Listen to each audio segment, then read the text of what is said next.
Jews. The massive worldwide wanderings of the Jews began with the conquest of Palestine and the destruction of Jerusalem by the armies of the Roman Empire in 70 A.D. Jews had lived outside of Israel before then, in Greece and in Iraq, for example, centuries before Christ. But now began the era of the diaspora, their mass dispersion across Europe, North Africa, the Middle East, and eventually the Western Hemisphere. Jews were for centuries not only scattered generally, but separated from each other in different nations, and separated from the life of the people around them in each country. Strong religious convictions among the Jews inhibited their assimilation into Christian European society or the Islamic world, and discriminatory restrictions kept them from becoming integrated. While the Jews of Europe became numerically and culturally the dominant portion of world Jewry, there were major Jewish communities scattered across North Africa and as far across Asia Minor as Iraq. Indeed, Iraq, Algeria, and Morocco at one time each had Jewish populations larger than those ever living in Greece, Holland, or Yugoslavia.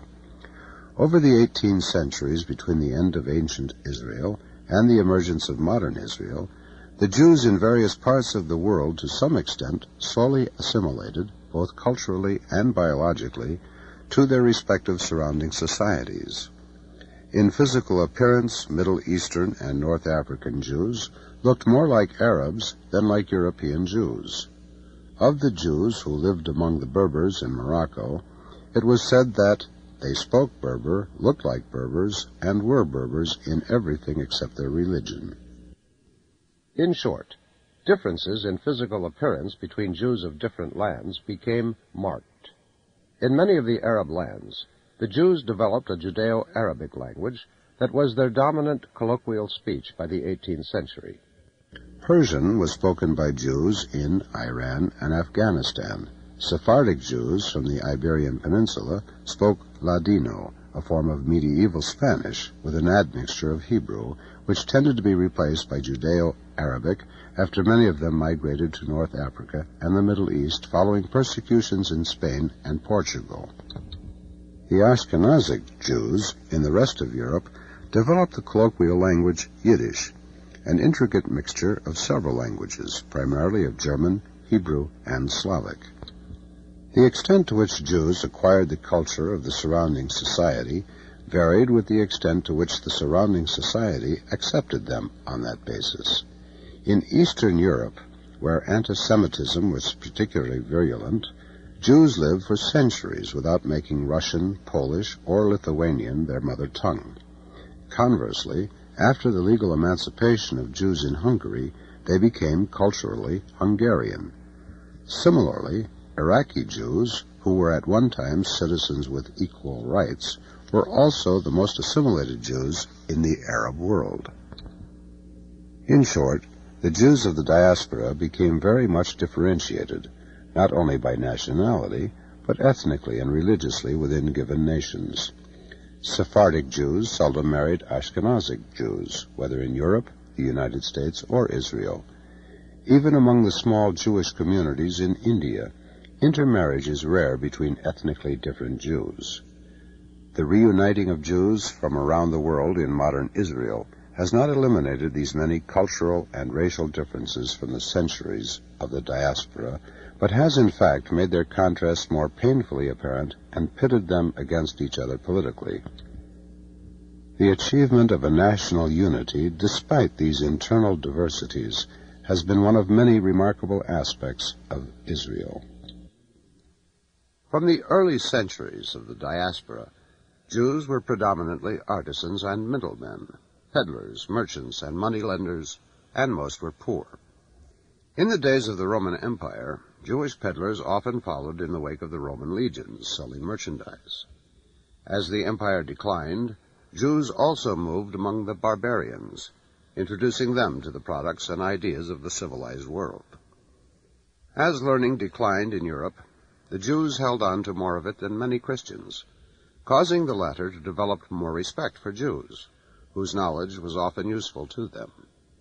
At the same time, this prestige of the Jews among the masses was resented by church officials, who used their influence against the Jews. By and large, however, the treatment of the Jews in the first 1,000 years of the Christian era was not as bad as it was to become in later centuries. With the rising religious fervor of Christians during the era of the Crusades, Jews became targets for wild mobs who sometimes slaughtered them by the thousands. Jews lived a precarious existence throughout Europe, often paying for protection by the ruling powers, protection which was sometimes given and sometimes withheld, depending upon the disposition of the sovereigns and the political expediency of sacrificing the Jews as scapegoats for general frustrations and discontents among the populace. Very similar patterns existed across North Africa and the Middle East. The triumph of Islam in the region often meant either forced conversion of Jews on pain of death, or else their subjugation and deliberate humiliation, as in Yemen, where an 1806 decree imposed upon Jews the task of removing the carcasses of animals from the streets and cleaning the latrines, and where a 1905 decree required Jews to step off the sidewalk into the gutter whenever a Muslim walked past. Jews lived separately, first voluntarily and later by official compulsion. For example, a Polish edict in 1266 said, "We command that the Jews dwelling in this province of Gazan shall not live among the Christians, but shall have their houses near or next to one another in some sequestered part of the state or town, so that their dwelling place shall be separated from the common dwelling places of the Christians by a hedge, a wall, or a ditch." Similar edicts were issued in many parts of Europe and the Middle East. The word ghetto originated in the Middle Ages to designate the segregated Jewish section of many European cities. Jewish ghettos were often walled off and had gates that were locked at night, when Jews were forbidden to be abroad among the Christians. Jews were restricted as to the kinds of occupations they were allowed to engage in, as well as where they were allowed to live. Jews had many artisan skills, but were usually not admitted to the guilds which had monopolies of practicing such skills in many cities and towns. In the early centuries A.D., many Jews were farmers and landowners, but in most countries they were forced out of these occupations by various restrictions and prohibitions. Jews found, or created, such economic roles as they could. They became middlemen of one sort or another throughout Europe, North Africa, and the Middle East. Petty peddlers, junk dealers, pawnbrokers, and a fortunate few became substantial merchants and bankers. Many Jews practiced their artisan skills on the fringes or in the interstices of these societies. Their skills, work capacity, and frugality made Jews valuable additions to many economies, and the money they lent made them welcome by rulers and the nobility, who were often in need of loans to sustain their wars or other extravagances. But the peasants and the poor of Europe, North Africa, and the Middle East, like their counterparts in Southeast Asia, hated foreign middlemen who prospered in their midst and were therefore presumed to prosper at their expense. Yet, as with the overseas Chinese in Southeast Asia, mass expulsions of Jews often led to higher interest rates and worse economic conditions, so that Jews were often later allowed, or invited, back to countries from which they had been expelled. Confiscatory taxation, mass expulsions, orgies of mob violence, looting, and systematic destruction of property all took their toll on the Jews, both economically and psychologically. Jews became poor in many countries where they had once prospered. They remained strangers and prey to local bullies in countries where they had lived for centuries, sometimes longer than the majority of the inhabitants who were considered natives. Timidity, self-consciousness, suspicion of their neighbors became characteristic of the ghetto Jew. They walked with a bent posture of humility and fear, the ghetto crouch. Nor was this reaction limited to European Jews. In Yemen as well, Jews had learned the art of accepting insults with self-effacement, and Yemenite Jews themselves recognized that humility and timidness were basic features of their character. Conditions varied unpredictably from time to time and from place to place, adding to the uncertainties of the Jews and leading to refugee movements from country to country as conditions became intolerable in one place or more humane policies made others more attractive. Much of the anti-Semitic policies, or mob violence in Europe, North Africa, and the Middle East, expressed religious differences, but the pattern was very similar to the fate of the Chinese in Southeast Asia, where religious differences were seldom major considerations. Moreover, even in Europe, North Africa, and the Middle East, there were many worldly, and especially economic, gains to be made by using Jews as scapegoats, killing people to whom money was owed, restricting competitors, and confiscating the property of an unpopular people, either piecemeal by discriminatory taxation, or all at once in sporadic edicts. In short, religious rhetoric did not imply religious bigotry as the prime motivating force, especially among ringleaders of mobs or rulers of nations. Spain. Jews lived and prospered in Spain for centuries before the founding of the Visigoths' kingdom in 412 A.D., or the conversion of the Visigoths to Roman Catholicism in 589 A.D. As in much of the rest of Europe during this period, the Jews of Spain lived with a certain amount of toleration and even respect from the non-Jewish population. For centuries, itinerant Jewish peddlers spread knowledge of a wider social world among the insular peoples of various parts of Europe, and created an interest in civilized life among the barbarian tribes that had spread across Europe with the decline and fall of the Roman Empire.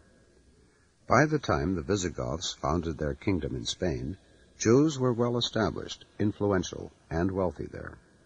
They engaged in a wide range of activities, including the ownership of large estates and the holding of both civil and military offices.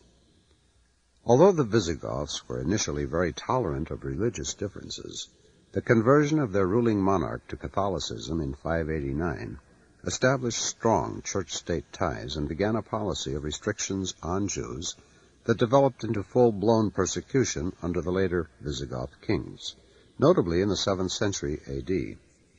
The motivation for these actions appeared to have been political rather than religious. Nevertheless, many Jews fled Spain under the later Visigoth kings. Ironically, the conquest of Spain by the Mohammedans in the 8th century A.D. restored freedom to the Spanish Jews and opened what had been called the Golden Age in their development. Not only did the Jews of Spain prosper, Spain itself became the wealthiest and most cultured nation in Europe. Jews became a conduit for the transmission of skills and scholarship, as well as goods, between the Moslem and the Christian worlds. The Jews continued their prosperity and prominence in high places after the restoration of Christian rule in Spain. While most Spanish Jews worked in such occupations as craftsmen, small businessmen, and moneylenders, some owned textile manufacturing businesses or were high-level administrators and tax collectors for the Spanish monarchy. Jews dominated the liberal professions in Spain. While protected by the monarchy, Jews were bitterly resented by the poor and the uneducated in Spain, and were victims of sporadic riots in the 14th century. Spain, called Sepharad in Hebrew, was the home of the Sephardic Jews, who were in the cultural forefront of world Jewry, and quite conscious of that fact. For centuries after this golden age, many put the letters St after their names, for Sifrei Torah in Hebrew, or pure Sephardi. They continued to be called Sephardic Jews even after they settled in Holland, North Africa, the United States, or elsewhere. In the 15th century, Jews were caught in the midst of internal power struggles in Spain. Many were massacred in various Spanish cities, and eventually a royal decree was issued in 1492, expelling Jews from Spain and confiscating much of their property. Wealth confiscated from Jews helped finance the fateful voyages of Columbus that began that year. Many of the expelled Spanish Jews made their way to Holland, where there was religious freedom.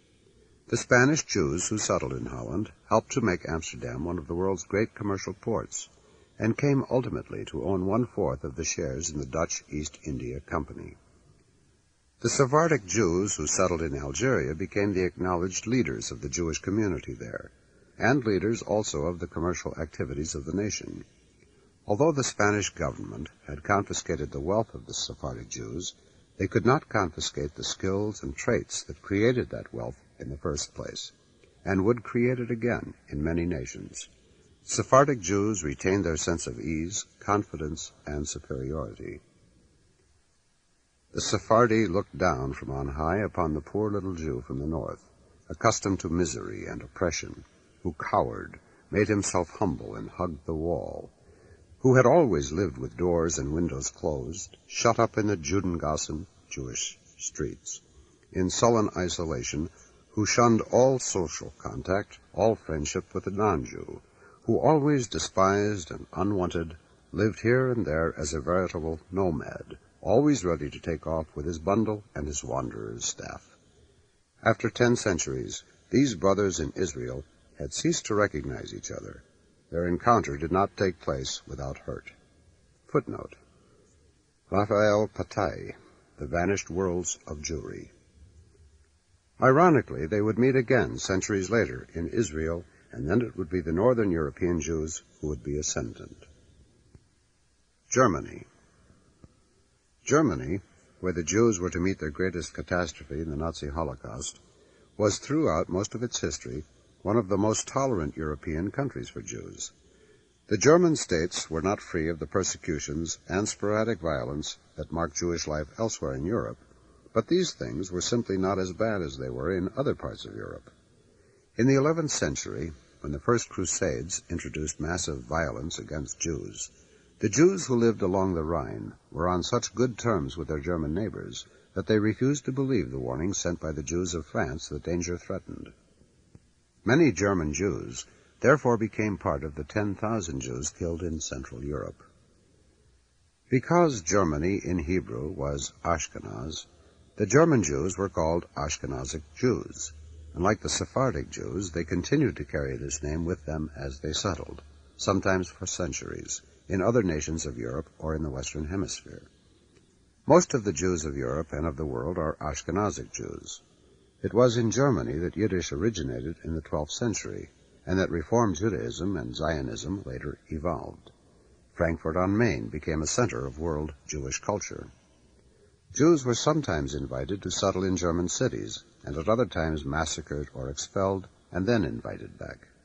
Sometimes the German nobles protected them in their castles when the Crusaders came through in 1146, and sometimes the nobles turned on them.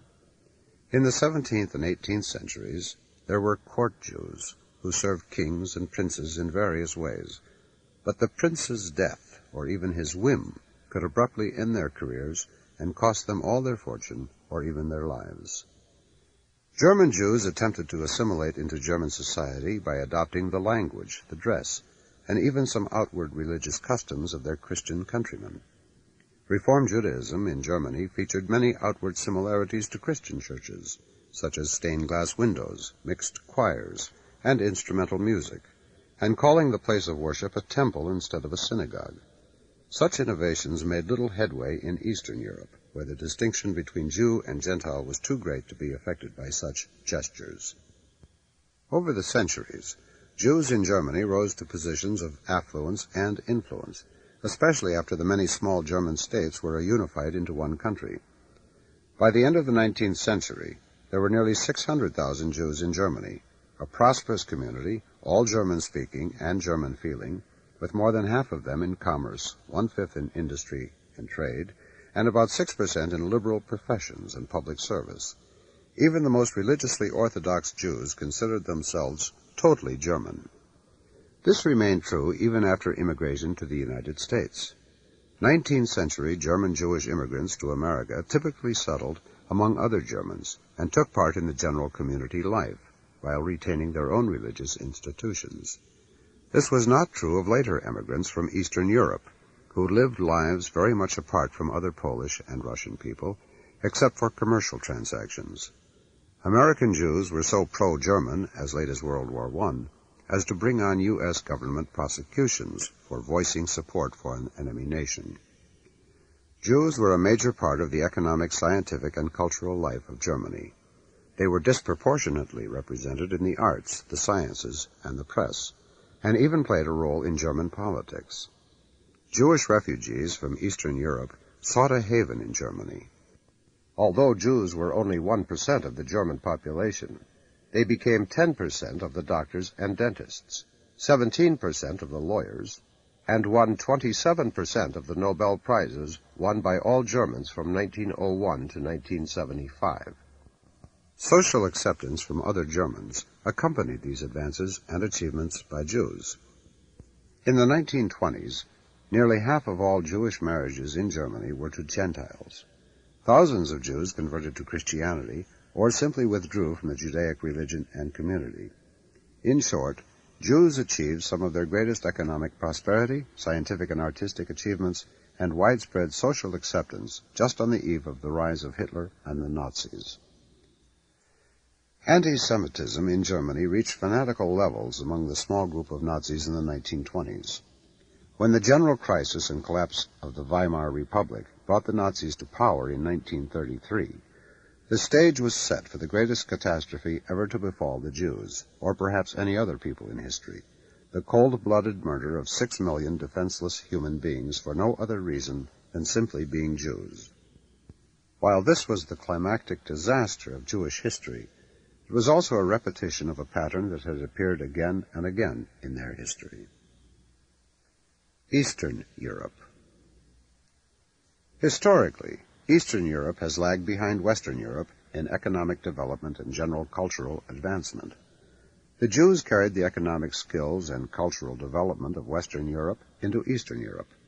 In order to encourage this process, the Polish ruler, Boleslav, issued a charter in 1264 protecting the Jews in his domain. This made Poland an attractive refuge for many European Jews, not only from Germany and Central Europe, but also from as far away as Spain.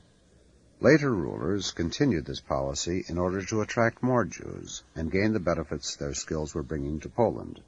By the 16th century, Jewish academies were flowering in Poland and other Slavic areas, where many Jews were living in self-governing communities.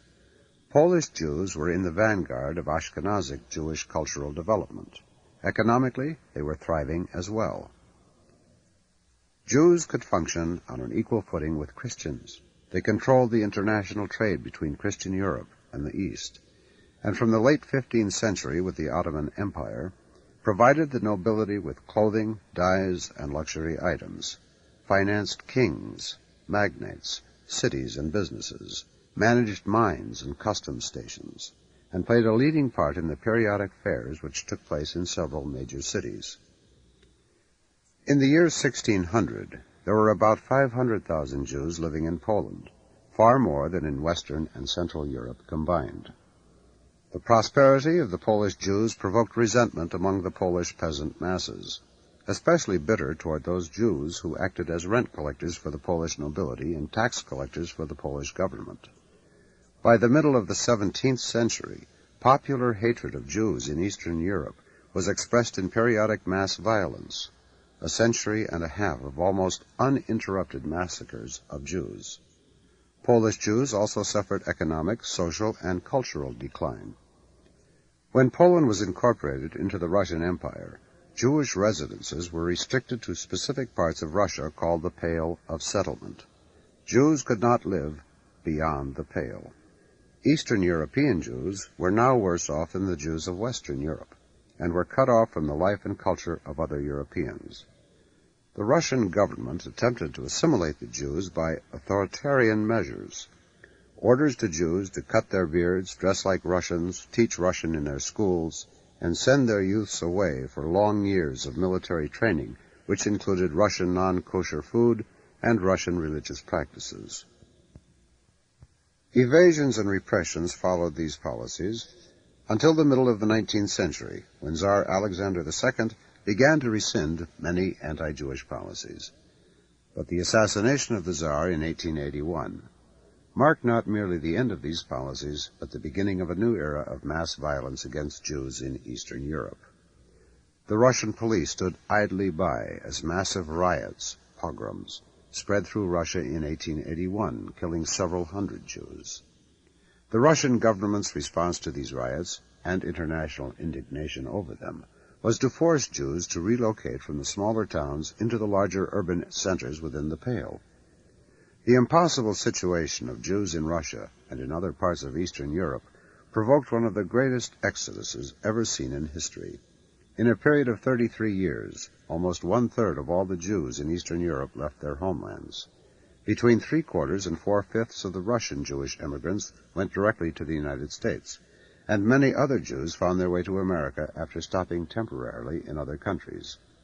While only about 1,500 Jews per year had left Tsarist Russia in the decade ending in 1880, more than 50,000 per year immigrated to the United States in the next decade, and this was doubled again in the following decade. In the early 20th century, nearly 100,000 Jews per year were leaving Russia for the United States alone. When Poland gained independence from Russia after World War I, its resurgent nationalism took the form of excluding Jews from many sectors in the economy where they had been working for centuries. The rise of Nazi anti-Semitism in neighboring Germany during the 1930s found its echo in Polish thoughts and deeds, including anti-Jewish boycotts and pogroms. After the Nazis conquered Poland, their anti-Semitic policies were well received by the Poles who cooperated. At the end of World War II, Poland was virtually without Jews. The United States. A long history of greater religious tolerance than in Europe made the United States especially attractive to persecuted Jews. Jews began arriving early in colonial America, Sephardic Jews who had wandered from country to country seeking refuge in the wake of the mass expulsions from Spain in 1492. In 1654, a small group of Jews from Brazil arrived on the Santa Catarina, sometimes known as the Jewish Mayflower. By the time of the Revolutionary War, there were about 2,000 Jews in the American colonies. These early Sephardic Jews were followed by German Jews in the 18th century. Then came the massive immigration of Eastern European Jews, beginning in the 1880s. Unlike the German Jews, who were spread out across America, Eastern European Jews concentrated in New York City. Of nearly 1.5 million Jews who entered the United States between 1881 and 1911, 70% settled in New York City. Their greatest concentration was on Manhattan's Lower East Side, where more than 500,000 Jews were packed into 1.5 square miles. About half of the Jewish families slept 3 or 4 to a room, and another quarter slept 5 or more to a room. Kitchens and parlors often served as bedrooms at night, and parts of an apartment often served as workplaces during the day for sweatshop labor, with its long hours and low pay. The streets below were also crowded with masses of pushcarts, peddlers, and customers, a packed throng through which a few wagons tried to force their way. In these streets, the crush and the stench were suffocating. The great bulk of the early immigrant Jews from Eastern Europe were manual laborers, but 2/3 were skilled workers. 1 out of 3 Jewish immigrant workers earned a living in New York's garment industry, where the workers were usually Eastern European Jews and the owners German Jews. Although the Jewish immigrants arrived in America with less money than most other immigrants, their rise to prosperity was unparalleled. Working long hours at low pay, they nevertheless saved money to start their own small businesses, often just a pushcart, or to send a child to college. While the Jews were initially destitute in financial terms, they brought with them not only specific skills, but a tradition of success and entrepreneurship, which could not be confiscated or eliminated, as the Russian and Polish governments had confiscated their wealth and eliminated most of their opportunities. The Jews began to rise again in the United States, first in skilled occupations and small businesses. Their children could then be kept in high school, and many began to enter the free municipal colleges of New York City. By 1916, Jews constituted 44% of the students at Hunter College and 73% of the students at City College. Even at Catholic Fordham University, 1/5 of the students were Jews. The Jewish educational advancement paid off in professional careers. For example, Jews constituted 8% of the population of Cleveland in 1938, but were 18% of that city's dentists, 21% of its doctors, and 23% of its lawyers. In New York, where Jews were about 1/4 of the population, they were 55% of the doctors, 64% of the dentists, and 65% of the lawyers.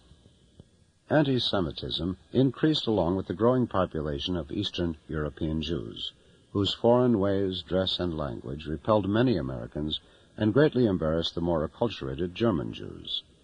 Barriers went up against Jews in general in various occupations, businesses, and industries, as well as in social settings such as clubs or hotels. Jews crowded into those sectors that were open to them and created their own industries. New York's garment industry was owned overwhelmingly by Jews. So was Hollywood's motion picture industry during the heyday of the great studios like MGM and Warner Brothers. But the Jews never dominated the huge American economy in any way approaching the domination of the overseas Chinese in the less developed Southeast Asian economies. By 1969, Jewish family income in the United States was 72% above the national average. More than one-fourth of all Nobel Prizes won by Americans had been won by Jewish Americans. While Israel was the historic Jewish homeland, there were more Jews in the United States than in Israel. Indeed, Israel itself owed much to the financial and political support of Jews in America.